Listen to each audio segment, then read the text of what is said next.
Íamos pensar então à última prova de conceito, denominada ELF Unified Hub, e que será apresentada pelo Rogério Cristo, da IBM, que foi também a empresa que coordenou esta prova de conceito. Muito obrigado.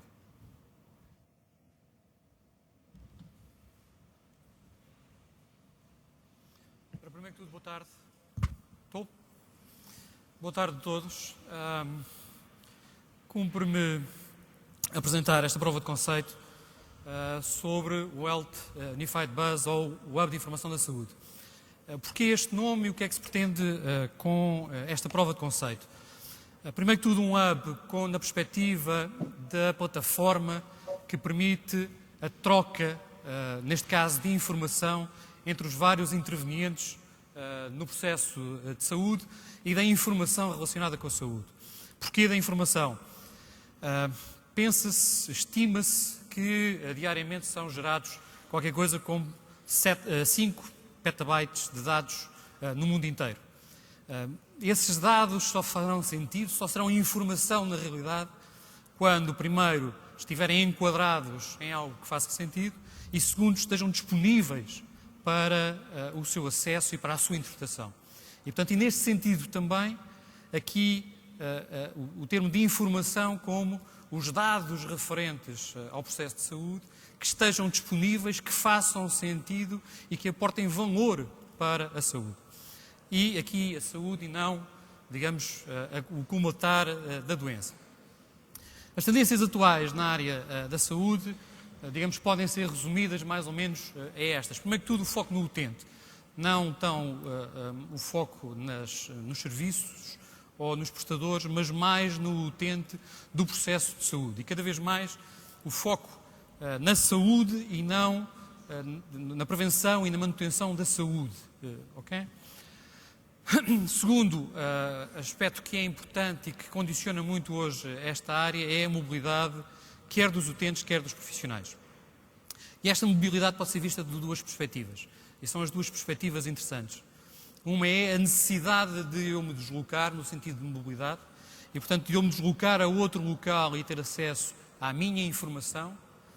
E, por outro lado, a mobilidade no sentido de que eu não tenho que me deslocar para ter acesso a essa mesma informação. Ou seja, que é a informação que se desloca até ao sítio onde eu estou, ou seja, que eu tenho acesso a toda essa informação. A terceira tendência é o envolvimento do utente no processo de saúde. Portanto, ele ser parte consultante do processo de saúde e tomar parte ativa no processo de saúde. Um aspecto que é importante e é comum não só à indústria da saúde, mas a todas, a necessidade de racionalização e otimização de meios. Recorde-se, por exemplo, que no processo, em relação à saúde, alguns dos países que estão entre os 5 que mais gastam per capita estão em termos de cobertura e de serviços prestados para além do 30º lugar. Portanto, quer dizer que nem muito sempre é melhor. E, portanto, aqui há sempre uma necessidade muito premente de racionalização e de otimização de todos os recursos. E o último aspecto, que é importante e que tem a ver com todos os outros, que é a melhoria na qualidade e na rapidez da prestação dos serviços de saúde. Deixem-me, em relação à informação, contar-vos uma pequena história de como é que chegámos aqui, algo que não é apenas da saúde e referente à saúde, mas um pouco comum a todas as áreas e a todas as indústrias. A primeira vaga de aplicações, se quisermos chamar-lhe assim, tinham muito a ver com o tratamento de back-office, e também na saúde havia muito disto. Muitas aplicações que tratavam de aspectos meramente burocráticos, a contabilidade, a gestão de estoques e coisas desse género. Portanto, que não tinham a ver diretamente com a atuação na área da saúde. Numa segunda fase, começaram a aparecer aplicações específicas para áreas que já não as áreas de back-office, mas muito mais as áreas operacionais da saúde. E estas aplicações foram, digamos, crescendo e foram focando áreas muito específicas. E chegou-se a um ponto onde a questão era: eu tenho informação em cada uma destas áreas que deve e era importante ser partilhada entre as várias aplicações. E a questão é que os formatos, cada aplicação tem o seu próprio formato de dados, tem o seu próprio formato de informação, e estes formatos não são compatíveis entre as aplicações. Como é que se pode resolver esta questão? Como é que isto foi sendo resolvido? Bom, numa primeira fase, o que se fez foi garantir que entre duas aplicações era desenhado um interface que me permitia a conversão entre os dois formatos que as aplicações reconheciam. E, portanto, era uma ligação ponto a ponto. Havia uma aplicação que fornecia e produzia um conjunto de dados que era convertido para o formato de outra aplicação e vice-versa. Ou seja, a comunicação no sentido contrário teria que ter a conversão respectiva. O problema com isto é que estes interfaces espalham-se como cogumelos, não é? E são responsáveis por muito daquilo que se gasta em termos de tecnologias de informação apenas para conectar as aplicações.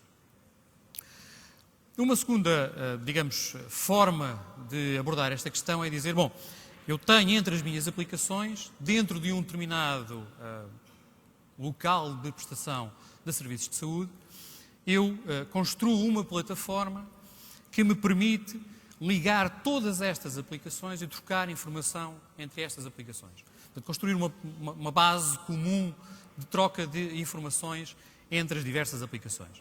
E isto resolve toda uma série de questões, como seja dos interfaces, que serão em muito menor número e que me permite, digamos, de uma forma relativamente simples, substituir, adicionar novas aplicações, porque será apenas questão de ligar a nova aplicação ou o novo serviço a este hub e, digamos, criar aqui apenas mais um interface.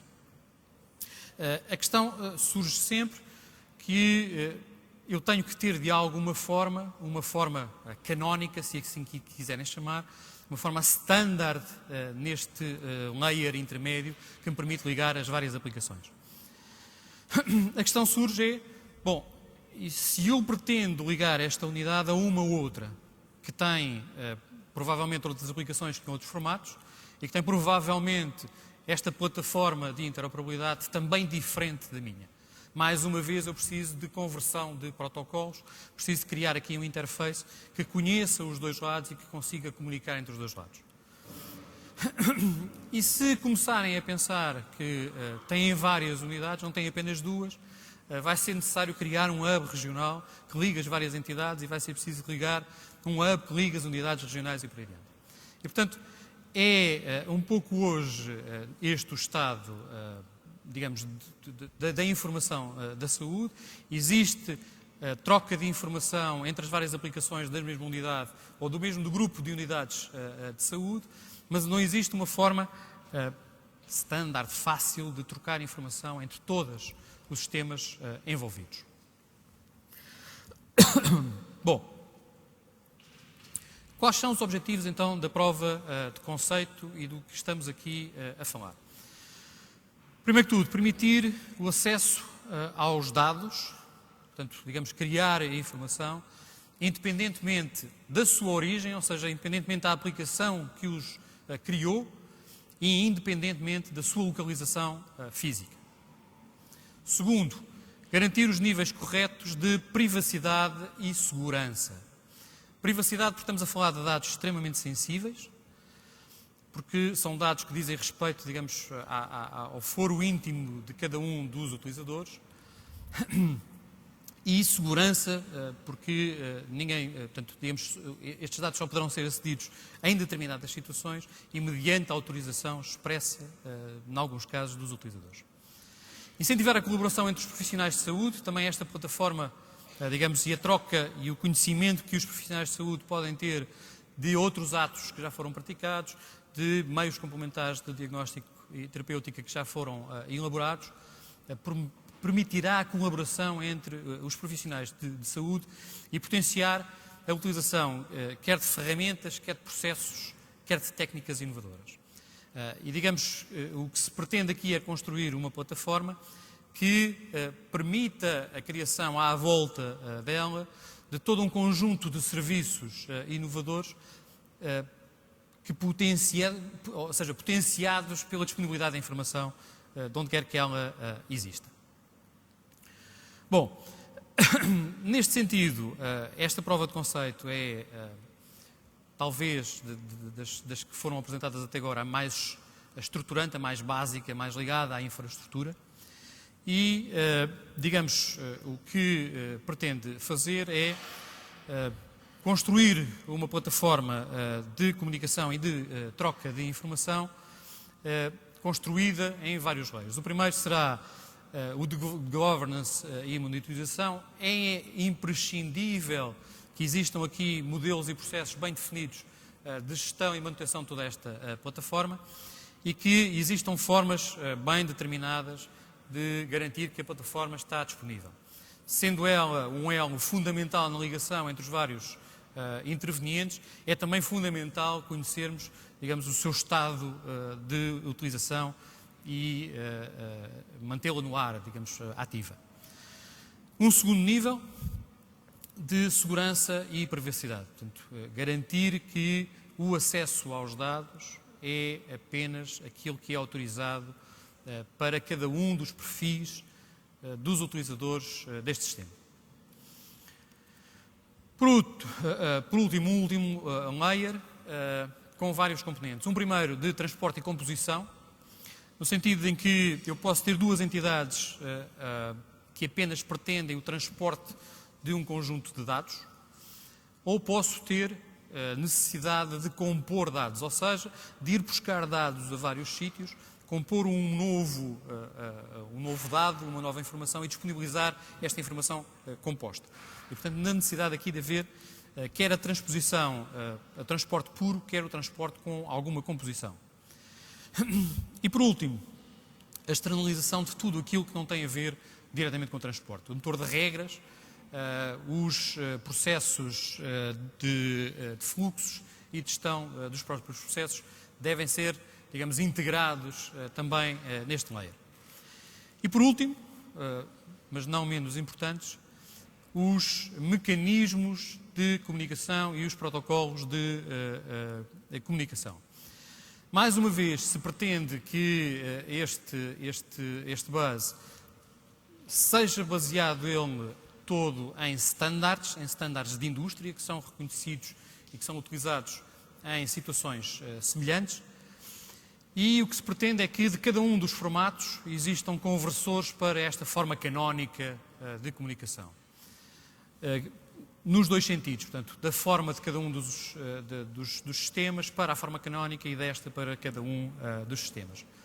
E que me permite, digamos, também o inverso, portanto, a comunicação nos dois sentidos, sempre com o hub de acesso à informação.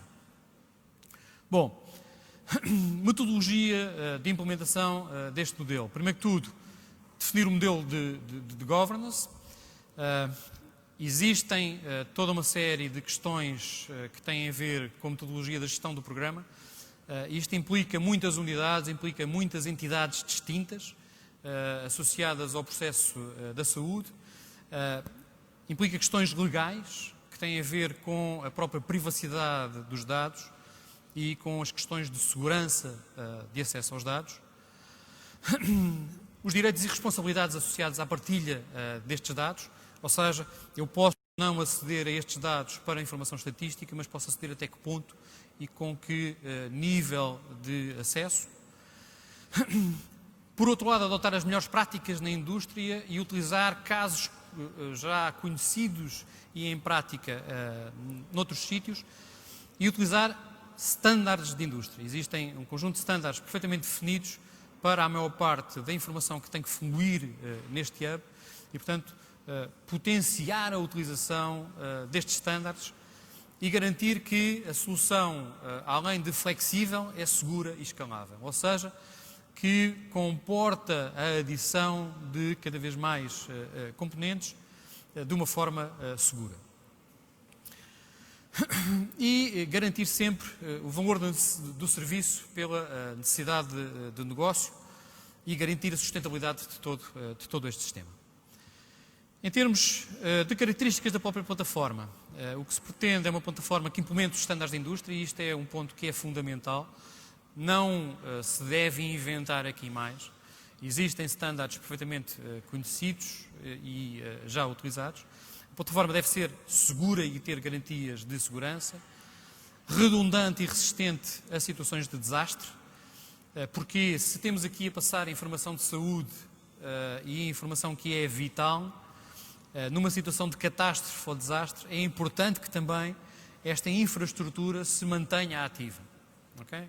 E, portanto, não é apenas funcionar quando tudo corre bem e eu preciso de ir a um centro de saúde e ter acesso à minha informação de saúde, mas também em situações de catástrofe que ela tenha a capacidade de resistir a esta situação e recuperar.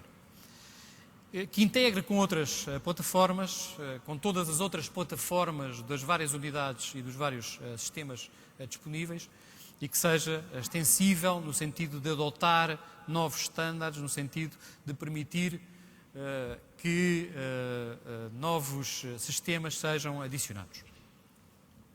Bom, em termos de benefícios técnicos da plataforma,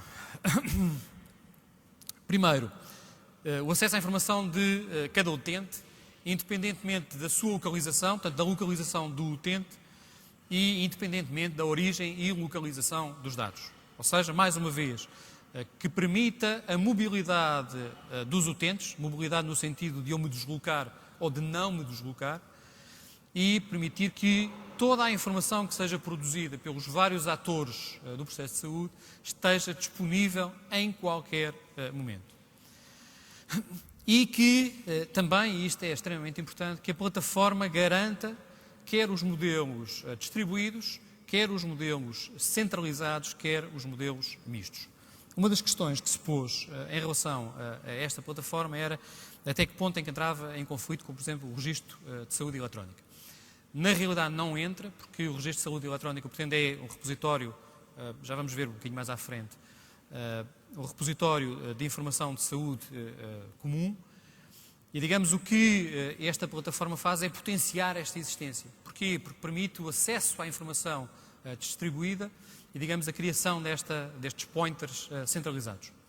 Por outro lado, permite também, por exemplo, que existam modelos regionais de acesso a dados para funções estatísticas ou para funções, para atividades específicas de cada uma das regiões. Portanto, potencia ambos os modelos. Em termos de administração pública, obviamente, otimização e racionalização de recursos, a melhoria no atendimento aos utentes, e isto é o fator potenciador da plataforma, a eliminação da duplicação de meios complementares de diagnóstico e tratamento. É frequente haver vários meios complementares de diagnóstico e tratamento que são repetidos porque as pessoas os perdem, não sabem onde estão, não conseguem obter uma cópia junto da entidade que o efetuou e por diante. E potencia a mobilidade quer dos utentes, quer dos próprios profissionais. Benefícios para os profissionais de saúde. Acesso a mais dados, o que lhes permite, de alguma forma, tomar decisões mais concertadas, ou seja, ter uma informação sobre os utentes mais extensa, tomar decisões baseadas em mais informação e em informação mais atualizada. A partilha e a interação entre os vários níveis do sistema de saúde, entre médicos de família e especialistas, e a criação e a adição de novos serviços em cima desta plataforma que beneficiem da disponibilidade deste conjunto de serviços. Benefícios para o utente, digamos, o ponto fulcral de todo este sistema. Primeiro que tudo, e o mais importante, a melhoria no atendimento e no diagnóstico. Okay? É possível, com este sistema, com esta plataforma, o acesso atempado a toda a informação que foi produzida ao longo, digamos, da interação de cada utente com o sistema de saúde e o acesso pelos profissionais a esta informação. Portanto, é possível perceber a história de um paciente de uma forma mais eficaz. A eliminação e a duplicação de meios complementares de diagnóstico também para o utente são importantes. Há exames que se têm que fazer que não são confortáveis, que são, digamos, até algo desconfortáveis, não é? A informação, a disponibilidade desta informação, onde e quando for necessária. Em situações normais, em situações de emergência que esta informação esteja disponível em qualquer sítio, quando for necessário. E a permitir a disponibilidade de novos serviços de proximidade. É possível que algumas das coisas que vimos hoje, nomeadamente toda a parte de Aging Well, que os profissionais que acompanham os cidadãos sénior, mesmo em casa, tenham acesso a esta informação ou a alguma da informação relevante para a sua atividade, mesmo estando localizados remotamente. Só para vos dar uma ideia de como é que alguns exemplos mais práticos, se pudermos falar assim, de como é que isto pode funcionar. Um exemplo de uma interação de um utente com os cuidados de saúde primários. E potenciando aqui algumas das iniciativas que estão em curso também em termos da área de saúde. Duas delas estão aqui representadas, uma o Registro Nacional de Utentes e outro o Tronco Comum do Registro de Saúde Eletrónica.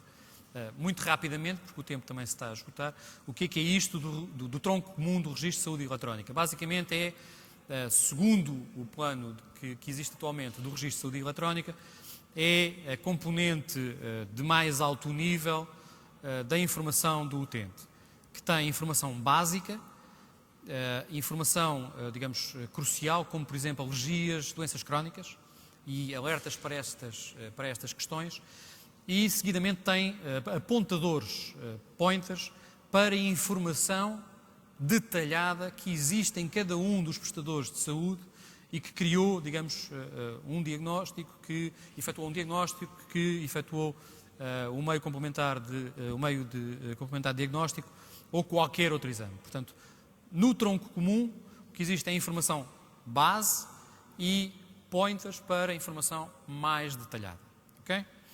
Bom, o utente apresenta-se num centro de saúde, existe a questão da sua autenticação, portanto, quem é quem, e, digamos, a garantia de que este é realmente quem diz que ser, o utente que diz que é.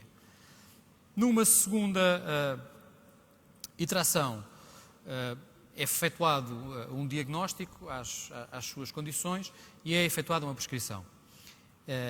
Esta prescrição e este diagnóstico, para esta informação e para este diagnóstico, são criados links, pointers, apontadores, no tronco comum do Registro de Saúde Eletrónica. Ok? E a partir deste momento, passa-se a saber no tronco comum do Registro de Saúde Eletrónica que existe esta informação, que foi feita esta prescrição.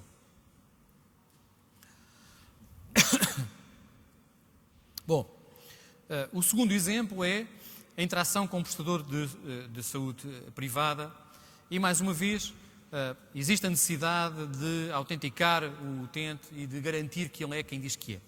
E, portanto, para isso, utilizado mais uma vez o Registro Nacional de Utentes, é garantido que o utilizador está identificado, são efetuados os meios de diagnóstico, a informação referente a este meio de diagnóstico é guardada localmente e é, mais uma vez, guardado um apontador no Registro de Saúde Eletrónico, do tronco comum do Registro de Saúde Eletrónico. Um terceiro exemplo é numa situação de emergência e, portanto, uma interação com uma rede de urgência. Neste caso, mais uma vez, há que garantir que o utente é quem está presente e, portanto, isso é feito com o Registro Nacional de Utentes. É interrogado, com base na informação do utente, o Registro de Saúde Eletrónico, o tronco comum, e é, digamos, perguntado que informação existe sobre este utente e onde é que esta informação está disponível. Portanto, são indicados os apontadores e conhece que existe informação no Centro de Saúde da região Centro e no Hospital também da região Centro. É pedida a informação que existe em cada uma destas unidades para a zona de emergência, é analisada toda esta informação e, em face da ocorrência atual, é também prescrito um conjunto de atividades que são registadas, mais uma vez, no tronco comum do Registro de Saúde Eletrónica. Bom, esta, digamos, é a ideia geral desta prova de conceito, associada à saúde e muito de infraestrutura. Obrigado a todos e principalmente ao grupo de trabalho que conseguiu produzir em tão pouco tempo esta ideia. Obrigado.